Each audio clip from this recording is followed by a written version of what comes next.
After saying they've been wanting to do it last year, at this year's BitSummit Gaiden, lightning struck thrice as Keiji Inafune came back from the ashes to announce Azure Striker Gunvolt 3. That's right, Gunvolt 3 is officially confirmed. And Mr. Inafune will be returning as the series executive producer and action supervisor for Gunvolt 3. This is the first time we've heard from the man since the My Number 9 Kickstarter happened. We all know that story. Then in 2017, concept was absorbed by Level 5, and thus Inafune became the CCO of Level 5 Concept, the new development studio. We know that Inafune worked on a mobile game called Dragons and Colonies, which has since closed down, but that does bring us to the present, as he is now assisting with development on Azure Striker Gunvolt 3. Not a bad way to come back after 3 years. That news aside, let's talk about the game itself, shall we? The trailer for Gunvolt 3 opens by introducing us to a new playable character. Her name is Kirin, a shrine maiden with a sentinel power that allows her to seal the abilities of others. In addition to her sentinel powers, she has a unique combat style that combines the use of enchanted talismans and a sword crafted from a pewter staff. Her gameplay is somewhat reminiscent of Blade from Luminous Avenger X, but with a couple of twists of her own. Her basic flow is use the talismans to seal or restrain your targets, while also tagging them for Kirin's homing electrical attacks. Then she can repel optical weapons and even projectiles as seen in the trailer, while doing massive damage with a swing of her sword, which is where the Blade comparison comes in.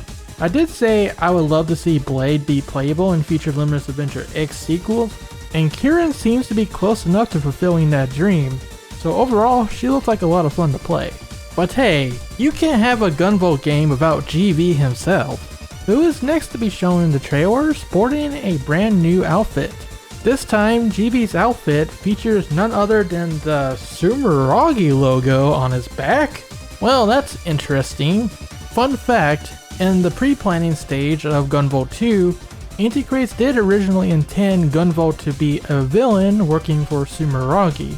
Could Gunvolt be working for Sumeragi in this game then?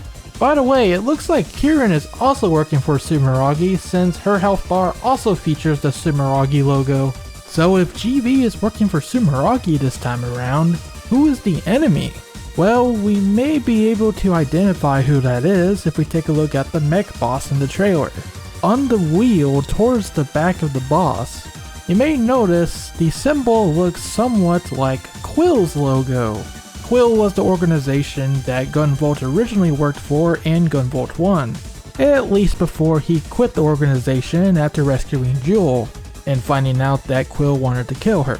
A good reference point to look at is the straps on the character designs for the Quill team back in GV1. The trailer does say the paradigms have shifted, so maybe the roles have shifted as well. It's still Sumeragi versus Quill, but now GV finds himself on his former enemy's side. What do you guys think about this? And while we're at it pointing out weird things, it looks like Keiji Inafune wasn't the only one to rise from the ashes, because Lumen has as well, as seen in the key art for the game. Anyone who has played Gunvolt 1 and 2 should be asking, why is Lumen there? Why is she alive? And are they gonna kill her again? It might happen. So the Sumeragi connection and Lumen being back certainly raises a lot of questions. Questions that probably won't be answered for a long time because we don't really have any more story details other than that. This is meant to be a teaser trailer after all. However, the lovely key art does reveal one other animal character, which looks suspiciously like Gunvolt. He's got the hair, the ponytail, the blue color scheme. Yeah, this basically looks like a furry version of GV.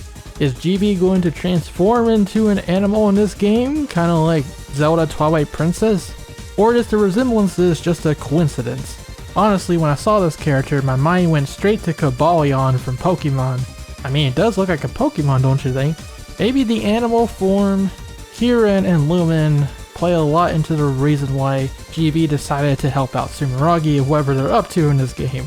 And did Sumeragi turn a new leaf in this game, meaning they're good guys now? Or did they have an ulterior motive for hiring Gunvolt? Who knows, but we'll find out sometime, I guess. One more speculation we can make is based on someone who is absent from the trailer and all the marketing materials so far. You know, the playable character from the previous game, Copen. We may not get to learn what happened to him after the ending of Gunvolt 2 in this game, unless he shows up as a boss or something, because he is not being shown as playable in this trailer. And if you take a look at the Gunvolt 3 logo, the logo is clearly based off of Gunvolt himself. His hair is literally the 3. Towards the middle bottom, there also appears to be what looks like the symbol seen on Kieran's talismans. No real signs of Copen anywhere in the logo, unlike in Gunvolt 2's logo. It seems like Gunvolt 3 is definitely going to be a GV focused story. So while nothing is confirmed, it's maybe possible that Copen is going to sit this game out, essentially being relegated to his spin-off series, Luminous Adventure X. What do you guys think? Would you miss GV's rival? Anyways, let's get back to the trailer with Gunvolt's gameplay. For the most part, it's similar to his previous games. He tags enemies with the bullets from his gun in order to lock on and then attack them. But shockingly, he doesn't have the flash field like he had in Gunvolt 1 and 2. Instead, he's opting for the same homing attacks that Kieran had earlier in the trailer, which is definitely an interesting change. What's more, Gunvolt also has a couple of new abilities. It looks like GV is going to have air dashes by default now, along with a new move, where if he collides with an enemy while air dashing, rather than taking damage, he will just zap right through them to the other side. Looking cool, GV. And that about sums up my thoughts on Gunvolt 3 so far. I think it looks really promising, with its own set of shocking mysteries to solve. As for when we'll hear more on this game, Anticrate simply says look forward to future announcements.